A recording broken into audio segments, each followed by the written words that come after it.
Well, here we go. We are back on the ground in Riyadh, Saudi Arabia. Weigh-in complete. One sleep to go before the Ring of Fire reignited. Tyson Fury, Oleksandr Usyk do it all again. This was a lot busier a little bit earlier on. It certainly emptied out a little bit now. An incredible atmosphere and the anticipation through the roof now for a brilliant fight atop a fantastic card as well. You know the aim of the game of this? The worst version of Martin Brundle. Boxing Brundle. I don't know what they call me, but it's live, it's one take. We try and immerse you in the action and try and get a word with just about anyone we can who might interest you outside of myself, obviously. So let's take you down here, the other side of the weigh-in. There is a lot of people in the house, very chaotic, but we're going to try and find some familiar faces. Mauricio Sulaiman is here. Let's see if we can get a word with him, WBC president. Let me try and get in here. Talking, by the way, to the great Mike Goodall. If you don't know who Mike Goodall is, he builds the rings, and he is probably single-handedly one of the most important people in boxing. Mauricio, I'm just wondering, we are live for Matchroom. Could we grab a 30-second word with you, if possible?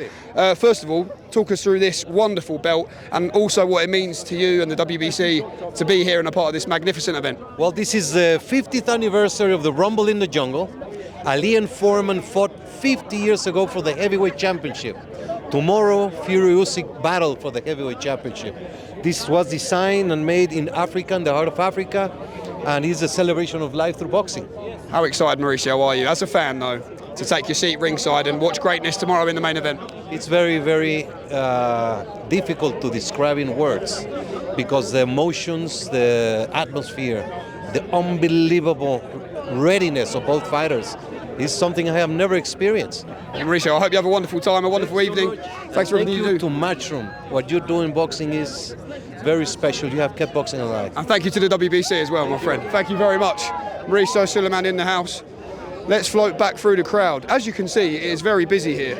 Oh, I'm right on cue. Oh, what? We are live. Are you live? Showtime Sonny Edwards. Now, listen, this chap retired a few weeks ago, but this is perhaps the most we've ever seen of him. You keep reminding me of that, Jay. Because I think it's great. This is the new role for Sonny Edwards. I've got to ask you, Sonny, we're all fans, really, and we're lucky to have this job, this experience where we can be in places like this and watch this. What's going through your mind watching Fury and Usyk face off for the final time like that? I mean, I'm quite small and I was at a weird angle, so I couldn't see much, if I'm perfectly honest. Have to watch it on the telly when you get back. Yeah. I was watching it on Instagram. In all seriousness, I think Usyk's been phenomenal form all week. He's seemingly enjoyed every single part of it. He's given us a great sense of humour that he always brings and a lot of confidence. And I don't know, I feel like Tyson Fury's on the other side of the spectrum. He's not really seemingly wanting to get involved in anything. The public workout, he didn't do anything. He didn't say anything on the stage today. Yeah, he had a little shout yesterday, but I don't know.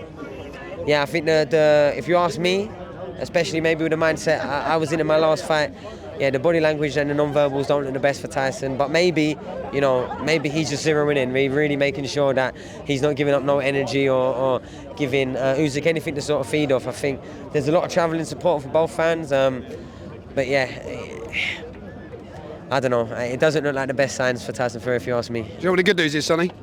We're going to find out tomorrow night. There we are. How cliche and cheesy was that? Sonny Edwards, great to speak to him.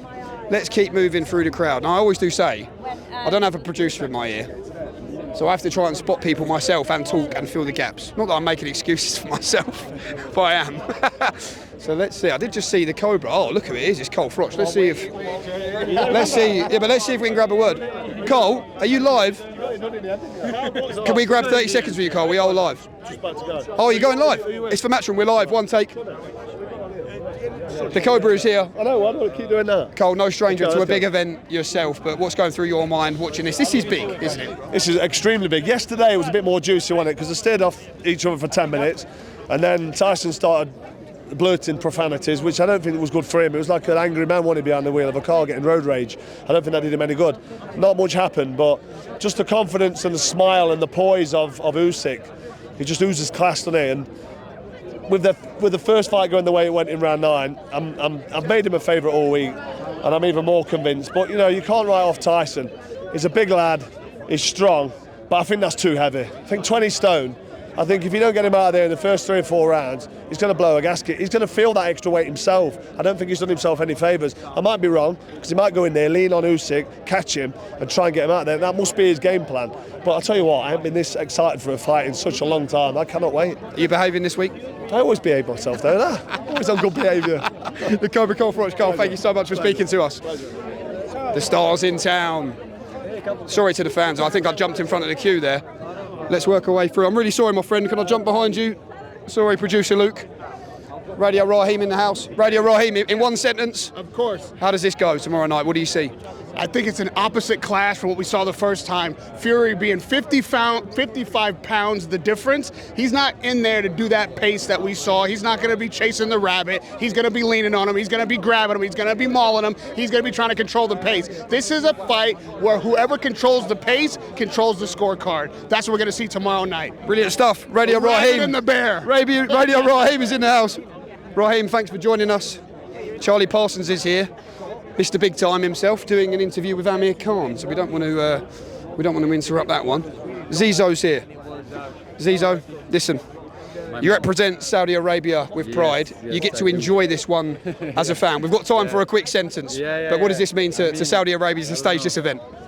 No, you know what? This is the beautiful thing about this is it meant so much the first time that we loved it. We had to do it a second time, and in the same year. And I was just saying, if you study the history of boxing, to have an event of this magnitude happen the same year, you know, it's just something incredible. And you could think about it as 2 undisputed fights, you know what I mean? Undisputed heavyweight fight, it means a lot to the kingdom, and it's going to inspire so many upcoming boxers from the younger generation and types, and we see one young one there tonight too. So that's what I'm really looking forward to, how it's going to influence the ecosystem. Zizo, putting Saudi boxing on the map. My man. Keep up the good work, my friend. Let's see who we can find. I mean, like I do say, it is one take. I don't want to get in the way of Parsons' interview. Sorry, Charlie. It's not all about us, apparently, I'm told. Amir Khan would be great. Let's see if we can come back and find him. Now, here are the DAZN pens, the TNT pens. I think Eddie Hearn might have just slipped off. But the amount of cameras that are here behind the scenes show you the extent of the coverage. Oh my Lord, who put that there? That's the beauty of live television. Look forward to watching that one back. They're laughing at me, look, they're laughing. I don't mind that. I actually quite like it when things go wrong. Talk Sport, live and direct. Gareth Davis. We need to find some heavy hitters. Let's see who we can find. Andy Clarke's in the house. Andy, can we bother you for a quick word? You can, yeah. This is pretty special, isn't it? How does it feel and compare second time round? Oh, it's great. It's great. I mean, it was a good atmosphere again today. Different kind of feeling to this week, isn't there? Because we've been here before. Tyson's different, so it means that the build-up is different. He couldn't wait to get off the stage. Didn't even strip down. I reckon weight-wise, he's probably where he was for Wilder too.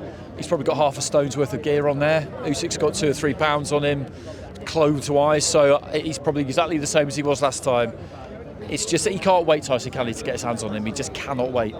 Well, we can't wait either. That's the good thing. No, well done up there as well. It's not easy asking those questions, because you never know quite what sort of mood they're going to be in. But yeah, it was good. Well, they brought in Dev for the main event. They brought in the 18 for the main event, I was told. But still great to be involved as well. Shane McGuigan is here. This really is like I'm trying to find a polite word, but it's like a melting pot. That's the word I was looking for, of boxing personalities. I'm sort of stuck in between no man's land here. Let's see if we can get... Sorry guys, we're going to jump through here. Let's see if DAZN is still on air. Are they still on air? Promoter Eddie Hearn is up there. Oh, I spy with my little eye Steve Bunce. But I think Buncey might be live on air, which is a shame. Live? He's live. Can't get Buncey. Big shame. Big shame. Let's try and stick our head into the DAZN pen and see what the crack is. I think Eddie Hearn is up here. Is Eddie Hearn still in here, or is he gone? Eddie's gone. Oh, I don't believe it. I'm wasting my time here. Well, listen, we're going to try and get you a couple more guests. Like I say, it is raw and uncut. We try and just take you around. Which way should we go, Luke? We're going to have one more crack at this. Maybe go around the front. We're going to go back round this way. Who are you saying? We're going to go back round this way. Let's see who we can find. Buncey's live. We can't get Buncey. I can't believe we've not had promoter Eddie Hearn yet. Who have we got up here? Right, Richie Woodhall's in the house. Richie, can we have a quick word, Richie? We are live. Yeah. Quick word. I keep saying this to everyone. Just said the same to Andy Clarke, but as the fans we are, this is pretty special, isn't it? Yeah, it doesn't get any better than this, does it really? But you can see that they are, in a way, they're different because they're really, really serious about this, especially Tyson. I haven't seen him this serious for a fight for a long, long time. So, you know, they've both seen it all before, obviously, and they know everything's on the line. But Tyson, I'm impressed with this seriousness about him.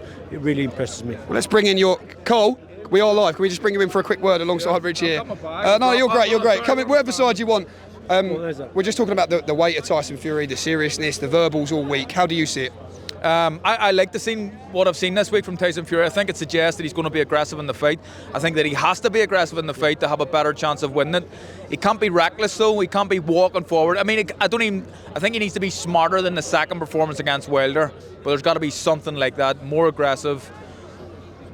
Manhandle the smaller man. That's what he has to do, and I think the weight probably suggests that as well. He's going to try it anyway. Just quickly, you know those moments where the fighters, obviously you know this, Carl, you both know this, but when you walk back to the corner, you just wait for that opening bell, that moment. How excited are the pair of you to sit ringside and just experience those few seconds before that first bell rings? Yeah, I'm really excited about this. I think it will be a great fight, and I mean that in every sense. I thought the last one was a great fight, and I watched the fight again a couple of days ago. It's really close, you know. I think if Fury's hand would have been raised, no one would have said anything. It was that close a fight. This time, I think the weight suggests that he's not going to take a backward step. I think he's going to walk him down. Last time he gave up the ring space a little bit too easily. He was pushed back and he tried to box him, and it didn't quite go well for Tyson, although it was a really close fight. But this time I think the weight suggests that he's going to be on that front foot, he's going to hunt him down, he's going to get hold of him, he'll measure with that jab, and I really believe the key punch is that right uppercut, and if you can bring him onto that, he could win by a stoppage. We can't wait. Gents, two gentlemen in your own right, thanks so much for joining us live there. Oh, well, listen, who's calling me? Someone's calling me over the back. Oh, it's Bunce. Is he off air, is he? Charlie, I can't leave you hanging like that, so we're gonna make our way. Trying to get on, although this man was trying to move me on. Well, do you know? I mean, I'm going to go full Blundell here. Does he know who we are, or who Jamie Ward was does he know, on stage? Does he know what this is? I'm also waiting for the first Blundell moment I have. Unfortunately, Cara Delevingne's not turned up yet. So, but I've got a quick one, Charlie. I keep saying this. We are fans, and people watching this will probably be like, "Oh, they're just trying to relate." This is epic. Levels. I'm surprised at Fury's weight. I'm sure everyone's been saying that to you. 281 pounds. However, I just spoke to Amir Khan, and he said about the old weights in jackets, maybe. Well, yeah, he was fully clothed, wasn't he? Well, yes, precisely. But then, is he just heavy, fully clothed, or has he actually got weights in his jacket pockets? Maybe. We don't know. The art of deception, the art Mr. of deception, Parsons. indeed. 30 under 30. Where is your mate, Amir Khan? He's gone round the corner, mate. Go and find him. Right, we're going to find him. We're going to get Bunce in first. Thank you for speaking to us, Charlie. Steve. What is that, a Twix, is it? No, it's a Bueno. Kinder Bueno. I always have a Bueno, son, if I can, you know. What's my post-fight ritual, when I've done 2.5 hours of live radio and live TV, it's always a Bueno. Yeah. Calms me down. More sugar? Oh, yeah, there's sugar in it, isn't there? Yeah, Why didn't someone tell me that? I thought it was caffeine. Steve, everyone's talking about the weight of Tyson Fury. What's been your big takeaway from that? My big takeaway is that take off the leather clothing. Let's say he's down to 277. He's been there before. I haven't liked him at that weight. That's when he's slow and cumbersome. That's obviously the plan. That's a great plan. But what happens in round 6 if Usyk has avoided all the danger? All that weight takes a toll. Usyk, with his clothing on, he's probably exactly the same as he was the last fight, because that's what he is. He's a scientist. Excited? Oh, well, you can tell, can't you? It's not the sugar. This is my first Brenner. Well, your energy's infectious. Yeah, 2.5 hours in the freezing cold. And, by the way, the Birkenstocks are back out, Jamie. Have you noticed that, son? The Birkenstocks are back out. I mean, that is borderline illegal. Borderline illegal. These are brand new. Good thing you're on the radio, Buncey. Oh, my Lord. I've got the shoes for radio. Is that what you're saying? And I've got the face. Thanks, James. Steve, thank you so much. Thank you so much. The great Steve Bunce. Right, we're going to go this way and try and find Amir Khan. If I get Amir Khan, I'll be over the moon. Never spoke to Amir Khan. And also, when you do think about this card, so many good opportunities. A great heavyweight fight, Johnny Fisher and Dave Allen. What does Dave Allen have left? Is it too soon for Johnny Fisher? They are the big questions. Oh my Lord, we're stuck in here. Let's see if we can force our way out here. Ishmael Davis, once again, the phone rings. He says yes. He says yes before he could have even spoke. Oh, and there's Amir Khan. Brilliant scenes. Tyson Fury on top. Is that the prediction? 6th round knockout. Come on, Big Tyson. Tyson Fury by any means he wants. Tyson when he wants to end it. Well, there you go. Come on, lads. Tyson, What happens? 7 round knockout. Tyson Fury. A lot of Oleksandr Usyk fans in the house this evening. Where did Amir go? Oh, here he is. Amir, I know you've got to get off. We are live. Can we just get a really quick word? I know JD as well in the house, the main man. Amir, this is pretty special for you. Just to take your seat ringside and enjoy this and enjoy the beauty of boxing like this. Where would you put a moment like this for yourself? Yeah, I mean, look, for me, when I was fighting like someone like Canelo, when I was fighting like in the T-Mobile Arena, Las Vegas, or at the MSG in New York. I mean, that's a massive fight, but this is massive. What you saw here today is amazing, and I just want to say that both guys look ready, and it's going to be a massive fight tomorrow. I wish them both all the very best. I do lean more towards Fury winning the fight, but like I said, it is going to be hard. But I've just realised and noticed one thing, that Fury's come the heaviest he's ever come for a fight into this one, so that shows that... That shows you he's going to be on the pedal from the first round. He's going to push him back, yeah, meaning that he's going to have Usyk on the pedal. But easier said than done against Usyk. Yeah, done again, yeah, because one thing about Usyk, he hits them angles so well and catches you with them small shots. They might not be hard, but a lot of them will start causing you damage. Amir, I hope you have a lovely evening tomorrow. Thanks so much for speaking to us, and great to meet Amir Khan. Let's take you back round onto the stage and close the show. By the way, tomorrow, all the post-fight reaction, how good is that going to be? By the way, we're going to be ringside at the Kingdom Arena, which isn't too far away from here, for all the post-fight reaction. What a card this is. Dempsey McKean versus Moses Atalma. Dempsey McKean says they've made a big mistake. Moses Atalma, is he the future face of the heavyweight division? We are getting shepherded out, but I do have 2 passes. We have 2 passes. We need to just finish on the stage. Right, they've allowed it. top blagger. Me. Oh, Dev's here. Dev, do you want to follow us up, my old mate? So if you watched the weigh-in, I did some interviews on the stage today, which was thoroughly enjoyable. But what they did is, they thought that this young chap, I don't know who he thinks he is, boxing Brundle, he's not really got it. So we need to sub him out and bring in the main man, the A-team, for the main event interview for Tyson Fury. The final word, you didn't get it. Well, I did, but no one else did. I was like, Tyson, we're going to do the interview, Brendan. He was like, no, just tell them war, essentially, and then off he went. A message that I relayed to the crowd. So, yeah. How'd you find it up there? All right? Amazing. Yeah. I mean, a bit nervous, I guess, but I don't know. I feel like it's just those are the sort of moments where you have to find something to come alive a little bit. Mate, when that heart rate just goes a little bit higher before you're about to do something like this, they're the special moments. We sound like a pair of twats. Absolutely. Matchroom TV. Dev, enjoy tomorrow. Always a pleasure. I think Eddie Hearn's gone, which is beyond devastating. Not that my whole life and career revolves around the moves of Edward John Hearn, but it just would have been fun. But look where we are. Like I say on the ground, or whatever you want to call this, whatever it is. Because it's not a podcast, is it? I don't know what it is. But we take you closer to the action. This is where the scales were. This is where Tyson Fury stood and faced off with Oleksandr Usyk in front of the world. The next time they lock eyes will be under the bright lights of the Kingdom Arena, in the ring tomorrow night, live around the world. As I said at the start of the week, the Ring of Fire reignited in the rematch. The bell for round 13. Some people don't like that, but that is the truth. They've done 12 already in a classic earlier in May. Tomorrow all the questions will be answered. Will it be repeat or revenge? Unified world heavyweight titles on the line.